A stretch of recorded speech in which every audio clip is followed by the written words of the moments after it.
இது நேற்று மத்தியானம் எடுத்த விலாக் தாங்க. எத்தனை காய்கள் சமைக்கிறன்றதை விட எப்படி பரிமாறுறன்றதுல தான் இருக்குது. இது சித்தி பையன் ஊர்லேருந்து வந்திருந்தான். தலவாழை இலை போட்டு சாப்பிட்டாலே ஒரு கைப்பிடி சோறு எக்ஸ்ட்ரா தான் போகும்.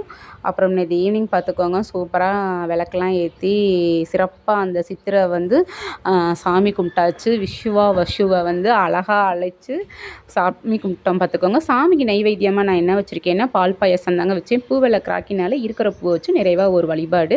இந்த சாரியை கட்டுவோமா வேணாமான்னு ரொம்ப நாள் ஒரு கேள்விக்குறியாக இருந்துச்சு. சரி கட்டித்தான் பார்ப்போம். எங்கள் வீட்டில் வந்து கோழி கட்டுறது வழக்கம். அப்படி கட்டி பார்த்ததுக்கப்புறம் அழகாத்தானே இருக்குது அப்படின்ற மாதிரி இருந்துச்சு. எங்கள் வீட்டில் கோழி குஞ்சத்தா கோழி வந்து குஞ்சு பொரிச்சிருச்சுங்க. அதுக்கு தான் மாமா பார்த்துக்கோங்க நுணுக்கிக்கிட்டு இருந்தாங்க.